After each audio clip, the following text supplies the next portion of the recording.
Vaste territoire peuplé d'êtres fantastiques et de créatures extraordinaires, la fantaisie explore sans cesse les mondes du merveilleux. Mais d'où vient ce genre artistique, aussi riche que varié? Quelle en est la genèse? Après avoir conçu l'univers visuel des films Le Seigneur des Anneaux, Le Hobbit et de la série Les Anneaux de Pouvoir, l'illustrateur John O se fait explorateur et nous emmène sur les traces de 4 auteurs qui ont défini les grandes lignes de la fantaisie telle que nous la connaissons aujourd'hui.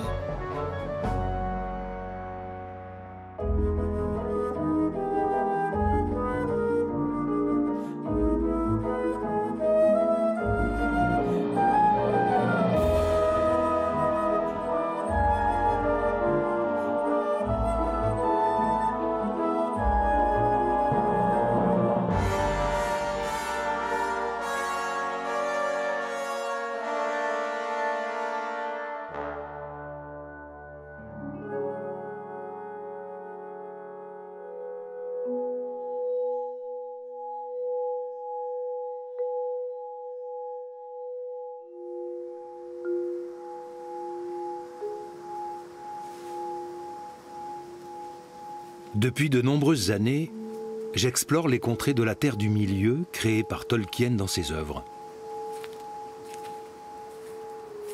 Après avoir réalisé des milliers de dessins sur cet univers, j'ai ressenti le besoin d'en savoir plus et, en explorateur, d'arpenter les terres de l'imaginaire.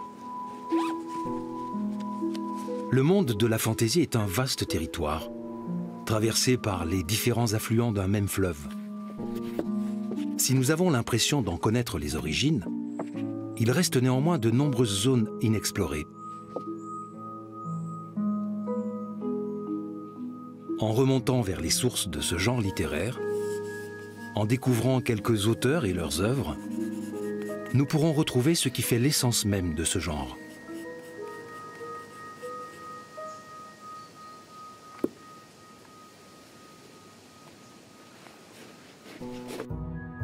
Des profondes forêts de l'Allemagne romantique, aux paysages rocailleux du Texas, des jardins de l'Angleterre victorienne, aux villes modernes des États-Unis, c'est un voyage dans l'espace et dans le temps que je vous propose.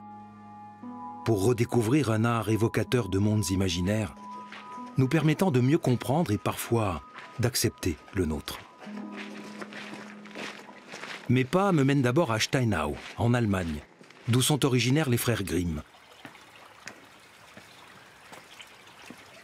Après avoir nourri l'imagination des hommes pendant des siècles, les contes de fées, récits oraux, héritiers des mythes et légendes les plus anciens, ont failli disparaître.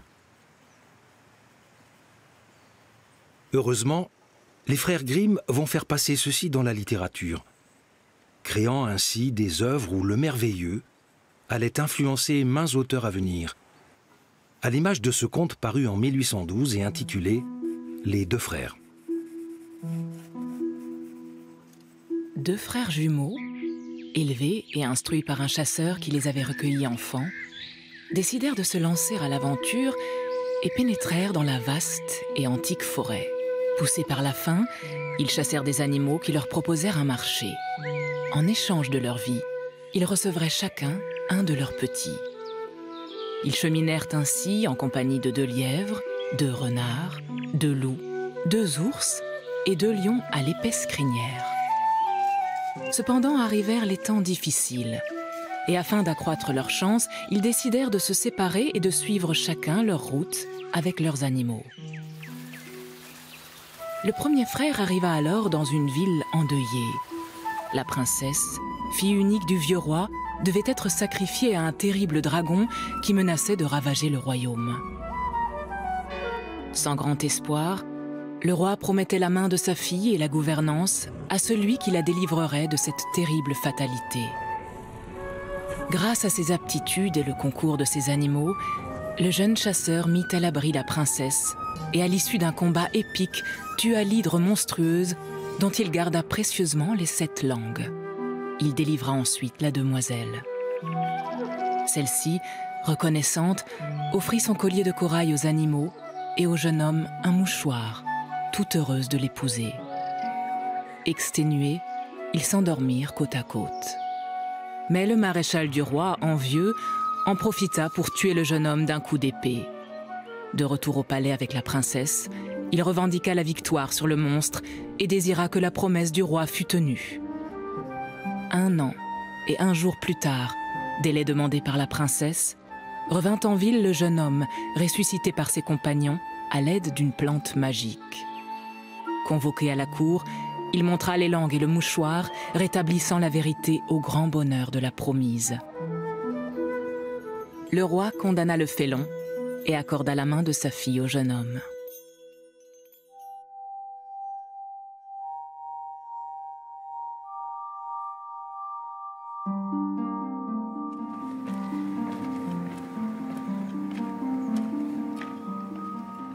La ville de Steinau semble hors du temps.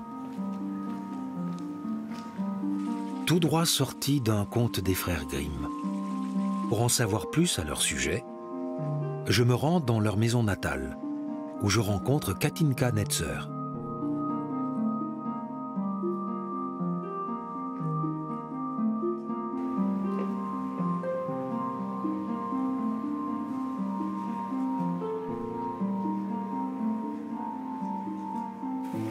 Bonjour Katinka.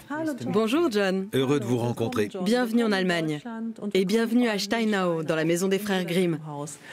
Je suis contente de pouvoir vous la faire visiter et de vous montrer quelques petites choses. Je propose qu'on commence tout de suite. Avec plaisir. Je suis ravi d'être ici.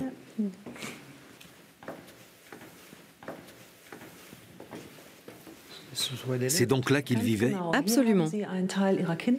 Ils ont passé une partie de leur enfance ici. Ils ont emménagé en 1791, l'année des 6 ans de Jacob. Et ils ont vécu ici pendant quelque temps. Je crois que leur père était un notable de Steinau. C'est vrai. Il était bailli. Il représentait donc la plus haute autorité de l'État dans cette ville. Il avait la charge de toutes les questions liées à la loi. La famille Grimm était par conséquent très haut placée dans la hiérarchie locale, ce qui lui a permis de mener une vie privilégiée. Ils ont donc eu une enfance très exposée. Et que s'est-il passé quand Jacob a eu 11 ans? Leur père est mort subitement, assez jeune, d'une pneumonie. C'était une maladie mortelle à l'époque. Du jour au lendemain, leur vie a complètement changé. Ils ont connu une déchéance sociale dramatique, cette maison étant liée au statut de leur père. Sa veuve, la mère des frères Grimm, a dû déménager avec ses enfants. Au début, elle n'a pas trouvé à se loger et ils ont vécu pendant un temps à l'hospice. C'est à ce moment-là qu'ils sont... De fréquenter l'école de Kassel. Naturellement, c'était une aubaine, même s'ils ont dû quitter très tôt leur famille. Mais cela leur a donné l'occasion d'aller au lycée et de recevoir une éducation supérieure. Je reconnais certains de ces contes. Blanche-Neige. Oui. Ici, on met l'accent sur ce qui les a amenés à écrire des contes de fées. Ils ont eu des prédécesseurs. Ils n'ont pas été les premiers à collecter et à retravailler des contes. C'est ce dont il est question ici. Voici par exemple Clemens Brentano, qui les a incités à s'intéresser à cette littérature ancienne, aux légendes et aux contes. Avec les contes, ils ont créé une nouvelle forme d'art, un nouveau genre. Quand j'ai commencé à me pencher sur leur histoire, j'ai été fascinée par le fait qu'ils aient collectionné des contes, mais également qu'ils en aient écrit et retravaillé. Ils ne les ont pas couchés sur le papier tels qu'ils les ont entendus. Ils les ont réécrits et leur ont donné une tournure homogène, de sorte que le ton et le langage sont devenus ceux que nous connaissons aujourd'hui. Ce que je trouve aussi passionnant, c'est que leur travail nous renseigne sur leur personnalité. Jacob était le plus méticuleux. Il était chargé de noter les sources, les origines. Wilhelm, lui, retravaillait souvent la langue. Il la perfectionnait. En ça aussi, il se complétait d'une façon vraiment unique. Les contes des frères Grimm sont rapidement entrés dans la culture populaire, mais au prix de nombreuses réécritures. Pour savoir s'ils pouvaient encore inspirer les artistes contemporains, je suis allé rencontrer un réalisateur à l'œuvre onirique unique en son genre, avec des films tels que Brasil ou Le Baron de Munchausen, ou encore un opus consacré aux frères Grimm. J'aimerais commencer par une question difficile. Que signifient les frères Grimm pour vous? Quelle place occupent-ils? Je pense que c'est à cause d'eux que mon cerveau a commencé à évoluer de manière bizarre. J'ai grandi dans le Minnesota et pour moi, les histoires des frères Grimm étaient très importantes. Je ne me souviens pas si j'ai lu les contes d'origine ou si c'était une version un peu édulcorée des frères Grimm, mais je les adorais. Leurs histoires étaient dangereuses, sombres. Moi, je vivais à la campagne avec des forêts tout autour. Ce n'est pas très éloigné de la vie en Allemagne, où la nature regorge de choses merveilleuses et effrayantes. C'est ce que j'aime chez les frères Grimm. Et puis j'ai grandi et je me suis rendu compte qu'il n'y avait pas qu'eux. J'étais attiré par tous les contes de fées. De plus, nous n'avions pas la télévision. Je pense que c'est pour ça que mon cerveau a évolué de cette façon. Quand on lit un livre, il faut de l'imagination. On n'a pas les images. On doit s'inventer des visages, des costumes, des décors, tout.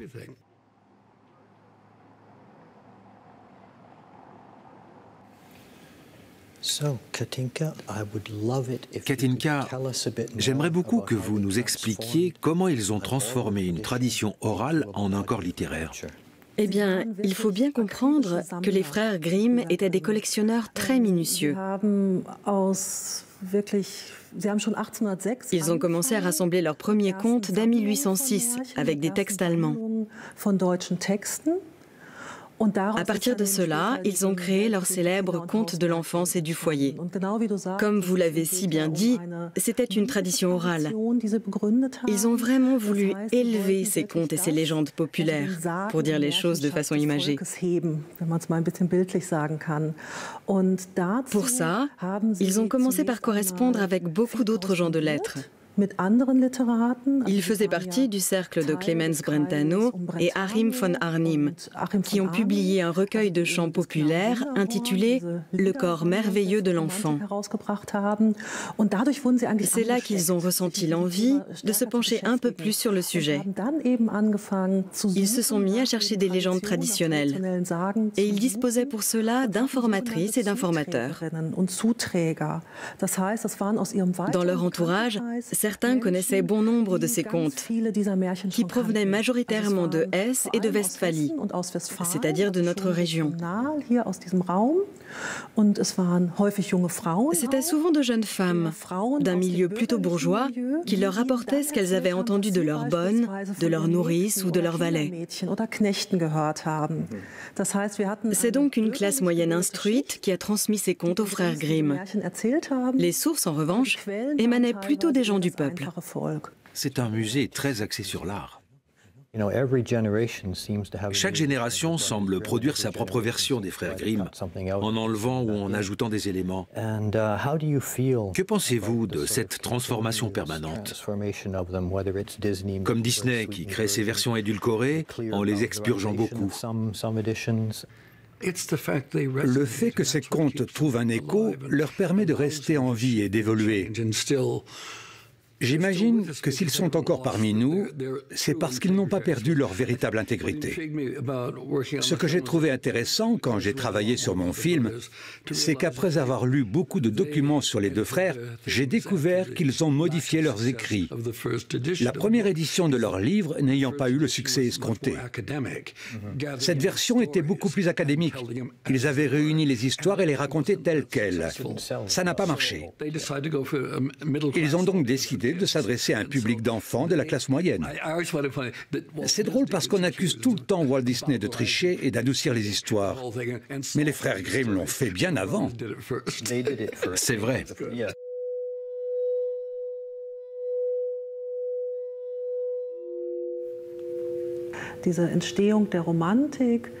C'est avec la naissance du romantisme et de la bourgeoisie, les romantiques faisant partie de la bourgeoisie, qu'on a pris conscience qu'il y avait quelque chose à préserver, à savoir l'enfance. Jacob et Wilhelm Grimm ont expressément créé les contes de fées pour qu'ils soient lus aux enfants. Les deux jeunes régents vécurent heureux, jusqu'au jour où, lors d'une chasse, le jeune homme pista une biche blanche qui l'attira au cœur d'une forêt enchantée. En compagnie de ses fidèles animaux, ils la poursuivirent en vain et s'égarèrent dans ce dédale de verdure. Perdus, ils entendirent soudain les gémissements d'une vieille femme perchée sur un arbre. Ils décidèrent de l'aider sans savoir qu'il s'agissait là d'une cruelle sorcière.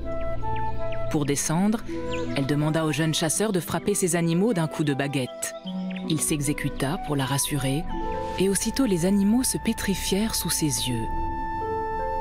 Sans avoir le temps de réagir, la sorcière le frappa à son tour, le transformant en statue de pierre, avant de le jeter avec d'autres malheureux dans une fosse. Pendant ce temps, le frère jumeau arriva lui aussi en ville et se rendit au château. La jeune reine, par méprise, lui confia, dans le lit conjugal, son soulagement de le voir de retour. Le frère du roi, plein de pudeur, plaça entre eux son épée. Ce dernier, cependant, inquiet du sort de son frère, partit en forêt à sa recherche. Guidé lui aussi par la biche blanche, il rejoignit le repère de la sorcière, mais, méfiant, il la menaça et la battit de 3 balles faites de boutons d'argent. Avant d'expirer, la vilaine dévoila son maléfice, et il put ainsi déjouer le sortilège et libéra animaux et humains pétrifiés. La sorcière fut brûlée et la forêt désenchantée. J'étais à Los Angeles quand j'ai terminé mon film « Les frères Grimm ». J'ai rencontré une Allemande qui était avec sa fille. Je lui ai dit « Les frères Grimm sont géniaux, non ?» Elle m'a répondu « Non ».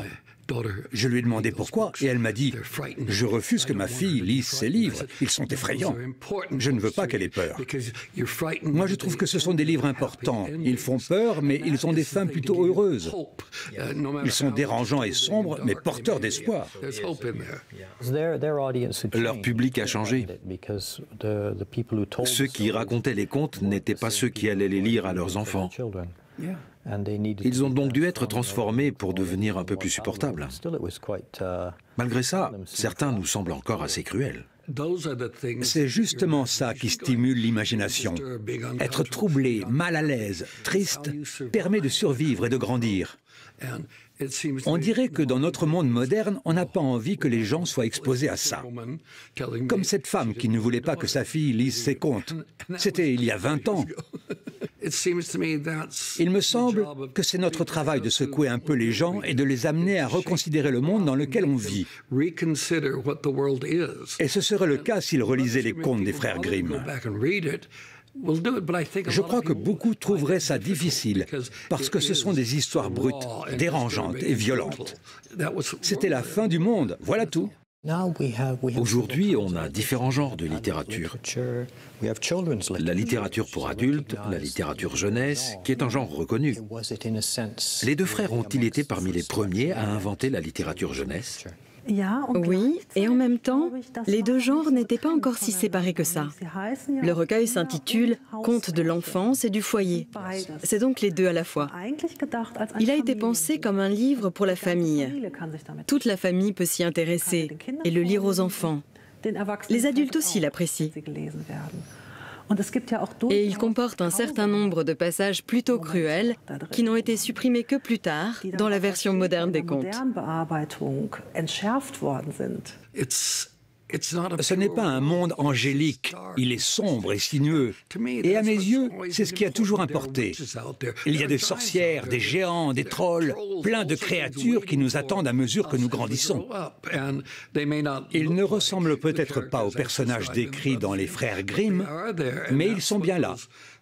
Et c'est de ça que parlaient les histoires d'origine, celles qui se racontaient entre paysans dans les bois. C'était une façon de préparer leurs enfants à la vie. Pour eux, c'étaient déjà des histoires censées aider à éduquer les enfants, à leur enseigner des valeurs fondamentales. Pendant longtemps, on s'est demandé si les contes de fées n'étaient pas trop horribles. Mais au bout du compte, ils transmettent des messages universels et le bien triomphe toujours à la fin. On sait exactement ce qu'est le mal. Et pour eux, déjà à l'époque, c'était important de le faire comprendre aux enfants.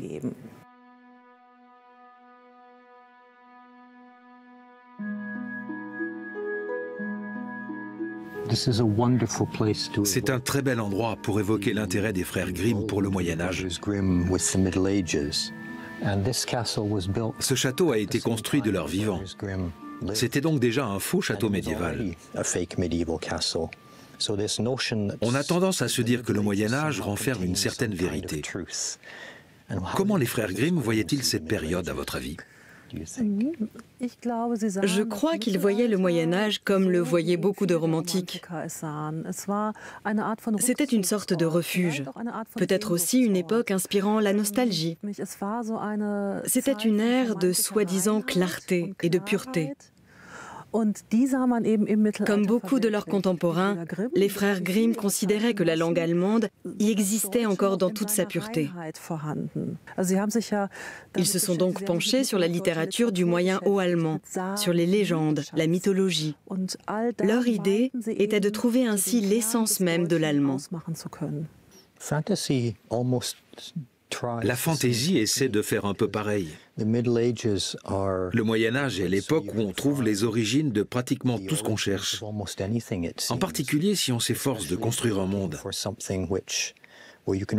Et c'est ce que semblent faire les artistes de fantaisie. Ils peuvent remonter jusqu'au Moyen-Âge, qui est devenu extrêmement idéalisé et attrayant pour nous. On peut en tirer les pièces qui permettent de construire d'autres univers.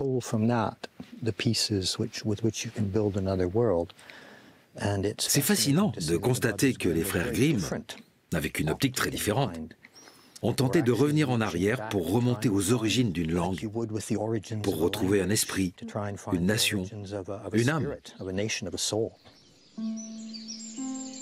Sur le chemin du retour, les deux frères fêtèrent leur retrouvaille en prenant la direction du château avec leurs animaux. Ils décidèrent alors de rentrer au château par deux portes opposées, distantes l'une et l'autre d'une lieue. Ils arrivèrent au même moment et le vieux roi fut dérouté par la ressemblance des jeunes gens. Il demanda alors à sa fille de reconnaître son époux. Elle se remémora son sauvetage et le fait d'avoir donné aux animaux de son héros une pièce de son collier de corail et notamment le fermoir au lion. Le jeune roi enfin reconnu, le malaise enfin dissipé, animaux et frères furent accueillis comme il se devait au château. La nuit des retrouvailles des époux, la reine s'enquit auprès de son roi de la raison pour laquelle il avait placé entre eux une épée à double tranchant. D'un coup, il en fut rassuré. De ce jour, les deux frères purent se réjouir de connaître un sort agréable et en remercièrent leur père adoptif. Est-ce que vous diriez qu'il y a presque un lien direct mais invisible entre les frères Grimm, le matériel qu'ils ont réuni et la fantaisie moderne? Vous voyez une corrélation entre les deux? Je ne connais pas les réalisateurs de fantaisie actuels. Je ne sais pas qui ils sont, je ne sais pas ce qu'ils ont lu. C'est difficile à dire. Je pense que mon film, Les Frères Grimm, a été influencé par Walt Disney, par toutes les trajectoires qui ont été empruntées, que ce soit avec Winsor McCay, les dessinateurs, les animateurs. Des gens comme Disney ont maintenu ces contes vivants. La bonne fantaisie n'est pas déconnectée de la réalité. Au contraire, elle est très ancrée dans la réalité.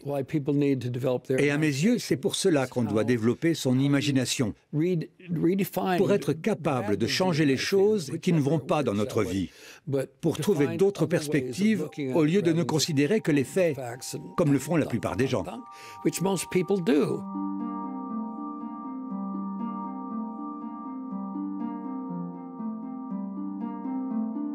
Grâce à leur travail acharné, les frères Grimm, en donnant à lire leurs récits, ont fait plus que souligner un cadre moral ou social aux enfants d'une classe moyenne émergente. Ils ont surtout permis aux merveilleux de s'inscrire sur les pages d'une littérature populaire, permettant à des générations de lecteurs de découvrir le pouvoir fabuleux de l'imagination. Ils ont montré la voie à de nombreux artistes, pour qui les contes de fées allaient devenir une source indéniable de la fantaisie naissante.